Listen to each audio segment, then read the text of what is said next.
G'day punters, welcome to at present, the unnamed Sydney Review Show. I think the working title at the moment is No More Bets, but if you've got a better suggestion than that, feel free to send us through a comment or two. It's a pleasure to be here to start reviewing some of the really big races coming in towards the spring, and we've got the man back on board for the coming carnival in Mark Rhoden. Mark, it's a pleasure to have you back here with myself, Mark and Rob.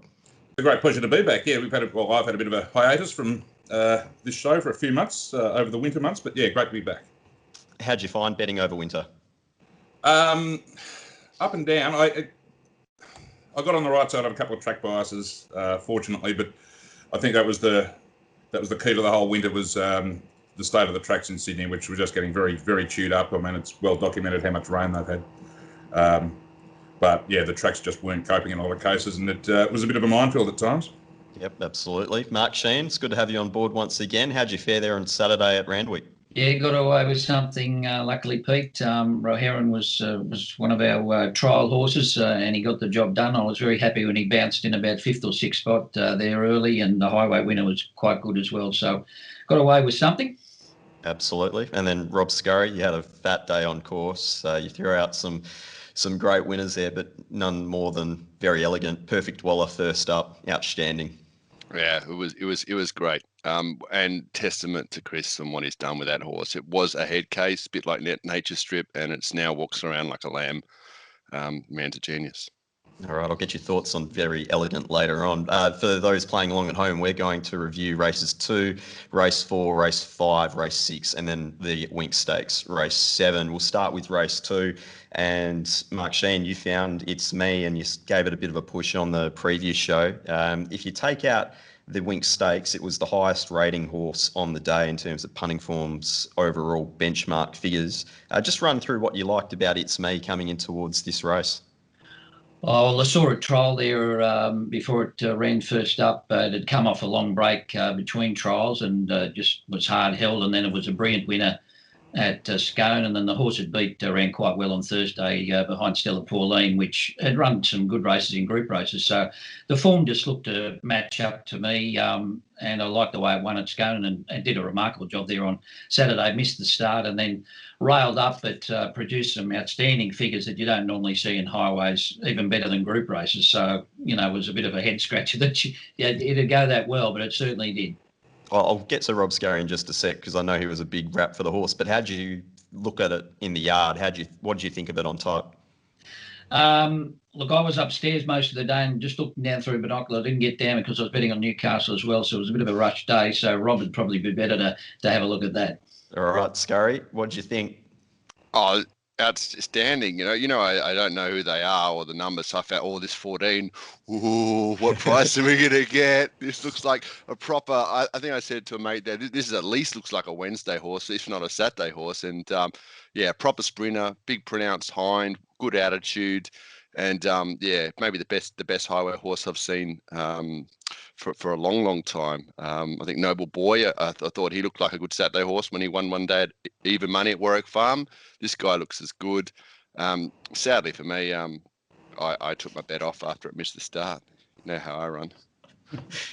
All on impulse. I wouldn't have told anyway. Oh, well, it was good to see. And how's Jason Collett riding? The way he just sort of extricated this out. It looked a little bit hairy for a second, but it just had a lap on him. Good horse. Mark Rhoden, did you ever play in the highway? And if not, what did you think of the overall figures on the day? I didn't have a bet. I narrowed it down to the two that ran 1-2, the two Kavanagh horses. They were the only two I had under 10-1 in my market, but the actual market was the same, so I stayed out. I didn't have a great lean one way or the other.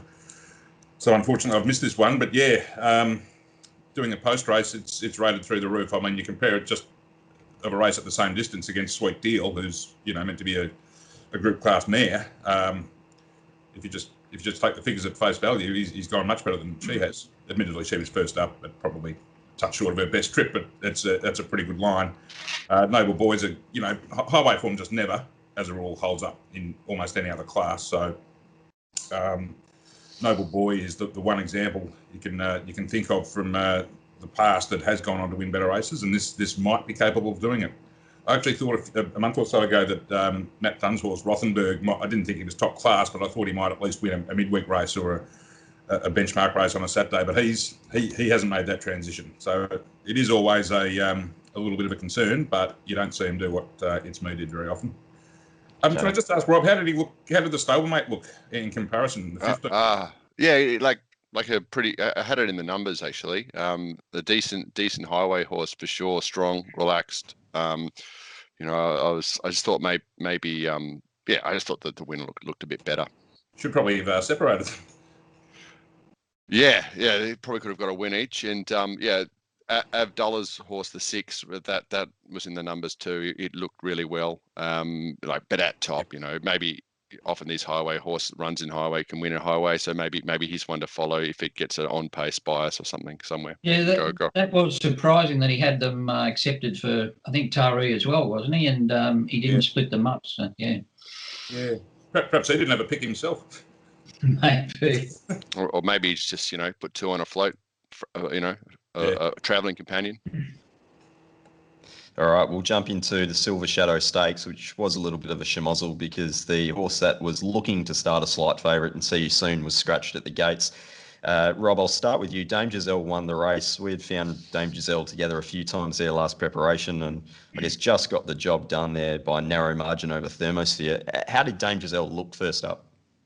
Look, she's a little pro. Oh, she's not that little. She's a great attitude, but she looked a bit podgy. Like they all look podgy except for Miss Canada, which on reflection was a good place bet, browse and run.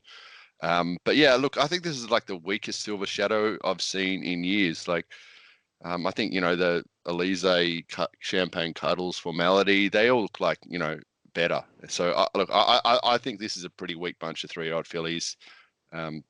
We'll wait and see what's next. Mark Shean, you obviously found See You Soon in the trial report. Did you end up having any investment in the race once that horse came out? No, I actually stayed out once she was scratched, but I think that race was over in the first 20 metres when Tommy Berry took the bull, the horns, and went straight to the front there. And Dame Giselle, they went pretty slow figures early, and I think 3 or 4 horses missed the start there. Thermosphere came out slow. Redute's Image, I couldn't believe it settled second last after it jumped a little bit slowly. I had it a lot closer in the run. Thermosphere didn't jump great as well. So I think the race was almost over in the first 50 metres when he was able to assume the lead. They have gone slow for the class here on Punting Form's figures, 2.5 lengths slow for the class to the 600, which is slow. Mark Rhoden, are you following anything coming out of the Silver Shadow? No, I agree with pretty much everything that's been said. I totally agree that the ride won the race here. Very positive, aggressive ride, got the job done. And I also agree that they're not much good this lot. They are not. I will say for the winner, though, I think she is better ridden off the speed. She did fail first up in her first start in the race where she led, and at the next start they rode her back in the there was a good race at Rose Hill, and she blew them away, ridden off the speed. So whether she was a little bit vulnerable there, even though she still won leading, I still can think that she can go off that and improve. She's probably the only one you'd have any, Yeah, absolutely. Because Miss Canada and Redute's Image are up and running, and they're both pretty light types, so they're not going to improve that much. So I think Dame Giselle's obviously the way to go. Yeah. The 1 and the 2, Thermosphere and Dame Giselle, both had plenty of improvement to come in condition. They both look fat to me, and Thermosphere has strengthened up a bit like a Theory the other week. Okay, race 5 was the Show County over 1200, another slowly run race, which was quite a theme there on Saturday. Quite a few of the races were slow to evenly run. This is 3.7 lengths slow for the class to the 600. It was a good result for those who followed in Mark Shean here with Rohiran, but then also Rob Scurry doubled up out of the yard. But Rob, I know you wanted to talk about Looks Like Elvis, who you found on top at the triple figures. And really, I guess probably what would be the diplomatic way of saying it, it had a very quiet ride from Glenn Schofield.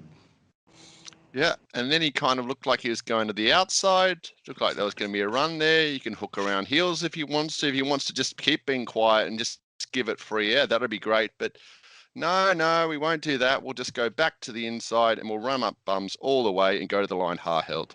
Look, it's 100-1, and what do we reprice the race? I guess that's an area for Mark Rhoden or Mark Shean. But yeah, I think it's just about favourite if you remark this race.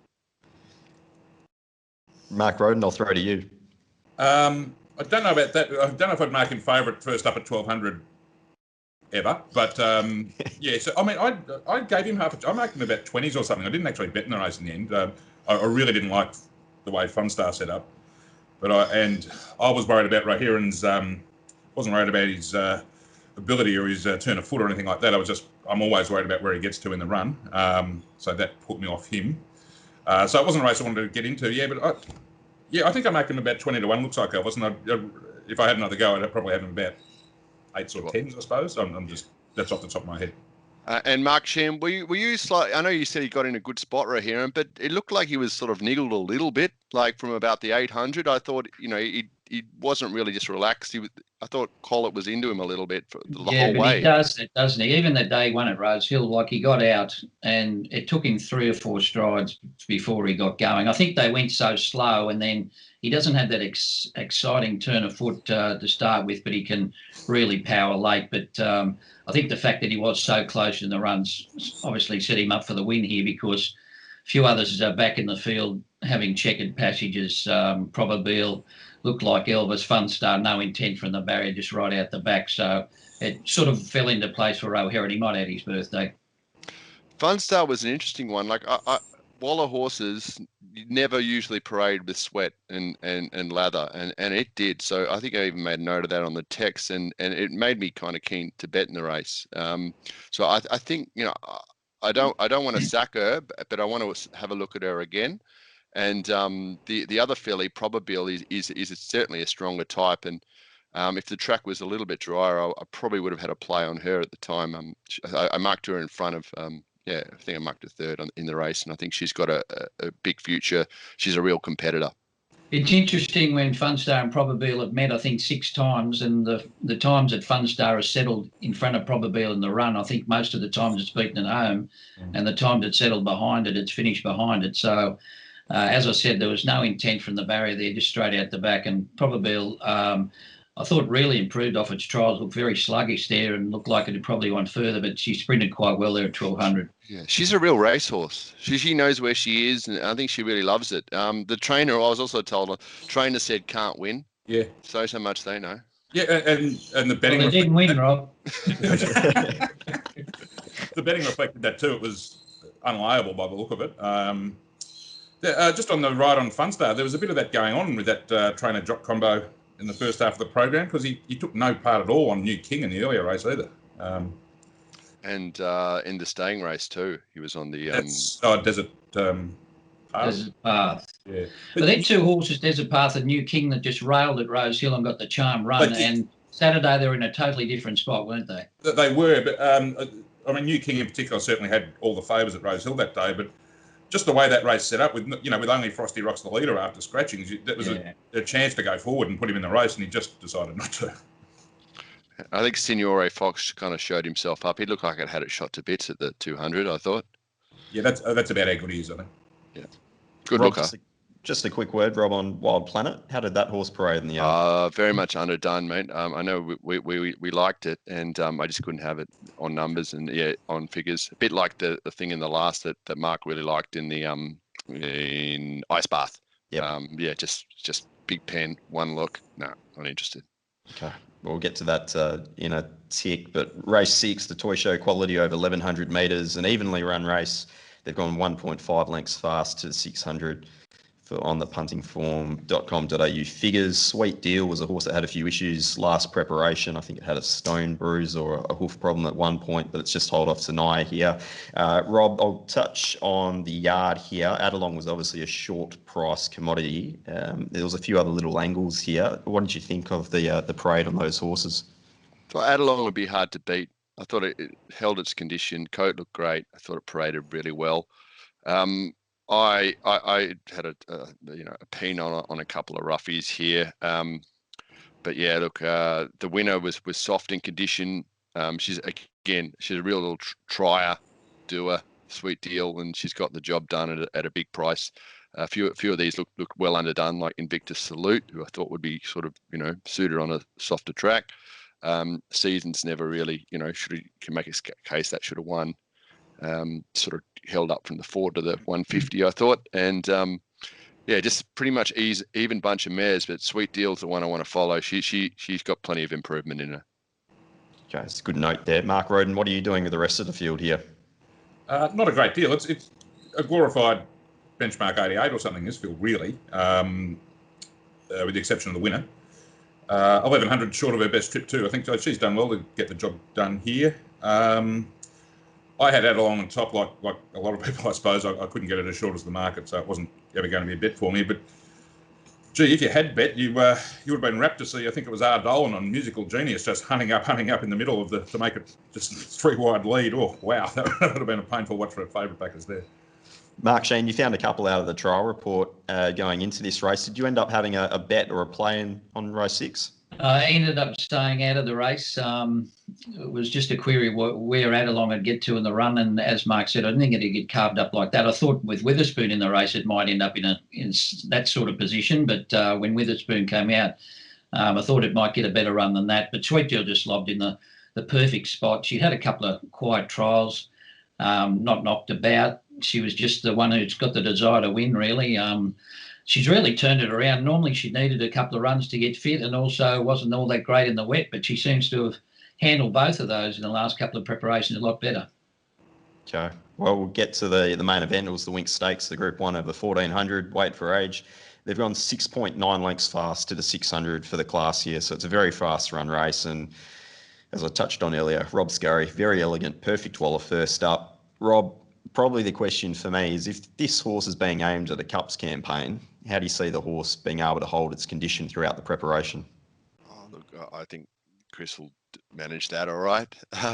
Yeah, it looked, I thought all the Waller runners, I'm sounding like a Waller lover here, but they all, I think I had 3 of them in the numbers in the winner and Imaging and Colding. I thought Colding is much improved on his previous preparation, his first up run, and bless him, he seemed to get going for the winner and kind of tracked him the whole way. Yeah, to answer your question, I think Chris will, I think she's the star. She's absolute star horse. And, at the 100, I thought, oh, come on, J-Mac, you're good in the finish. Come on. And yeah, for once, I got up and had a bit of a cheer, which is not like me at the races. Mark Rhoden, there was a heap of angles coming into the race. There's a heap of angles coming out of it as well. What was your opinion going into the race there on Saturday? Yeah, the angle I took was the wrong one, unfortunately. I had a view, which I've had to revisit, that Master of Wine had the potential to be probably the best horse in the country. I just love the way he'd taken a step forward at each prep in this country. He bolted in first up last time at 1400, and I paid great attention to what Mark said about his trials. I liked his trials, but as Mark pointed out, he hadn't been wearing blinkers in them. They were going back on for race day. And he probably didn't have the best run in the race of all time, but he did very little. It was very disappointing. They're a bit back to the drawing board with him, I think. He might not be as good as they think.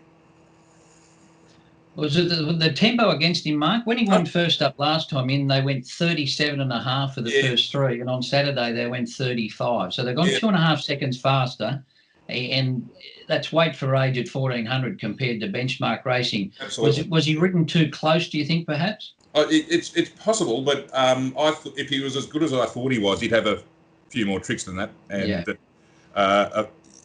that's the difference between benchmark racing and top class weight for age racing, is you get taken out of your comfort zone. And I was of the view that he might be good enough to handle that. And now I've got to rethink that, I think. If a fast pace, like if they're talking about winning a Caulfield Cup or something with him, which is, traditionally a pretty strongly run 2400, that's the sort of thing he's got to cope with.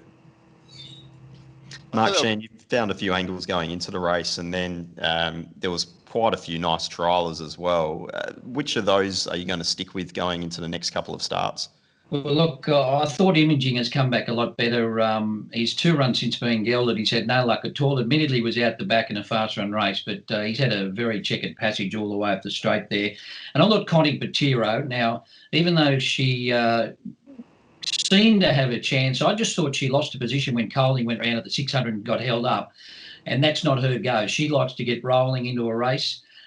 She was 6 or 7 lengths in front of Very Elegant and Star of the Seas at one stage of the race, and on the turn, Very Elegant was in fact in front of her by the time she got out. So I think she can definitely improve off that. I thought she could race handy in a race next start and get rolling and certainly be right in the finish.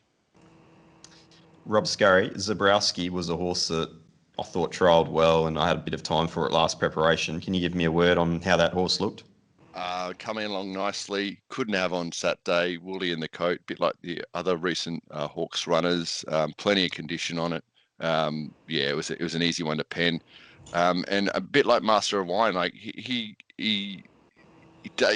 just looked like a handicapper against weight for age horses here. He doesn't. It's not much to really get excited about, and they seem to have looked after him the last 150. He's gone to the line pretty untouched. Maybe it was just a run, just giving him a run. Don't want to say too much. I heard an hour or so before the race from someone who theoretically should know that he was expected to win by the camp. So they'll be back to the drawing board, I think, with him. Just on the winner, one of the reasons I didn't find her, from a form point of view, but she's never gone that well first up. She's always taken a run to peak previously. Obviously, when I got your message, Rob, I was a bit terrified that something had changed this time in. Shall we say? She was obviously ready to go. It's Group One first up. Good, looks good on the breeding page. Yep. Do we get this tempo again in weight for age races coming up? This was almost Bo Rogan style eccentric speed, wasn't it? And we're not going to probably get that again in the next couple of weeks. Which makes it a bit tricky as a form reference for a lot of horses, I suppose. Dreamforce knocked up off that. He came back really well. Lizzie had him on top. Fair enough too. Look really good. And it would be remiss not to touch on Melody Bell, who just seemingly hasn't quite come back this prep. Don't know if there was an issue there or just wasn't enjoying the spelling conditions being in a different environment this time around, but clearly hasn't shown up and is returning to New Zealand, I believe.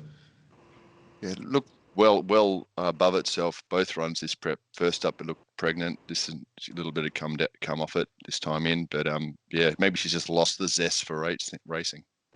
All right, Mark Rhoden, you wanted to touch on race 8 with a horse named Yonkers. Yeah, I got a few races wrong on Saturday, and Yonkers was my real chance for redemption in race 8 at around the 20-1 mark. Thought he was a great bet first up.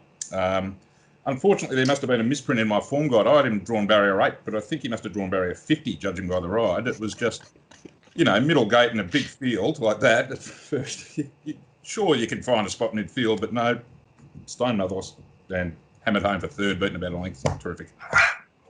Excellent. Well, Sammy Clipperton had a bit of he went really close to the previous race, and he's had a bit of a tough day, but do like Sam. And Rob, we'll jump into race 9 just to touch on Ice Bath. You threw it out a little bit earlier that you didn't like the parade. Mark Shean, obviously you were impressed with the trial, but Rob, what did you think out of the yard? Pregnant, wanted to back it. Woolly in the coat. Just couldn't have it. I was in you might recall, my phone died and my Surface Pros. I'm running around madly looking for a charger, and probably should have left the race alone. I thought the Gay horse, maybe the best type here. Sorry, I'm talking about the previous race, race 8. Sorry, race 9. Look, Ice Bath's probably the one to follow. There's not much in the race. Don't like Vladistana. Best Stones at top. I thought it was a bit weak. I'm not sure what they've done on the times, but Ice Bath's the one to follow. Can improve lengths. Yeah, it was a slowly run race, 3 lengths slow to the 600 for the class. Mark Shean, you found both Bartley and Ice Bath. Are you going to be following those horses going to the next start? Yeah, definitely. Look, Bartley was up in class. He was a 3 I've taken on a lot of horses, but I thought he'd trialled better than last time in. I think he's run probably up to his best or even better there. And Ice Bath, I nearly fell over when I did see her go through the binoculars there. She was in foal. I thought she should be in the paddock next to Winx, about to drop. And it still run second. It loomed up there. So she is definitely one to follow. Her last 600 was outstanding on the day. I think she's one to follow for sure. We did our money Saturday, but we'll get it back soon. All right, so those are a couple there to follow. Anything else that you're following from the meeting, Mark Shean? Well, I'm following Mwanga from Newcastle. I know that I managed to have something on it Saturday, but when I did the form, I did look up at the two horses that had beat at the Gold Coast had both run last at their next start, which had me a bit of a head scratcher, but that was an outstanding win on Saturday. Looked like he was in all sorts of trouble at the 600 and flew home, ran a very fast sectional, so watch out for him once he gets in the better races, Mwanga. Funny you say that, Mark. I got a text from my brother-in-law who's sort of like only partial into racing. He says, "This thing at Newcastle, Mwanga. Follow it, Rob. Follow it. It's gonna make at least a Saturday horse." Yeah, well, I did those trials at the Gold Coast, and the trial outstanding, not knowing the horse or the form, and then delved into it a bit more. And as I said, two last behind it, but he looks like he might be something special. All right, Rob Scurry, Mark Rhoden. I'll get a horse from each of you to follow. Mark, I'll start with yourself. I better make it Yonkers. I imagine next time it steps out, I'll invent some reason not to be on it, which will make it an absolute mile. Look, I think everyone saw Probabile, but I really like her as a she loves to race. So she's mine going forward. Other than that, I think you won't go broke if you're back. Very elegant wherever she goes. All right, very good. Thank you to all three of you for joining me here to review the meeting that was at Randwick. We'll jump on later in the week. We'll have all of us back to preview this Saturday. So looking forward to it. But thanks, guys. Enjoy the week. Thanks, Pete. Yep, thanks very much. Enjoyed that. Cheers, gents.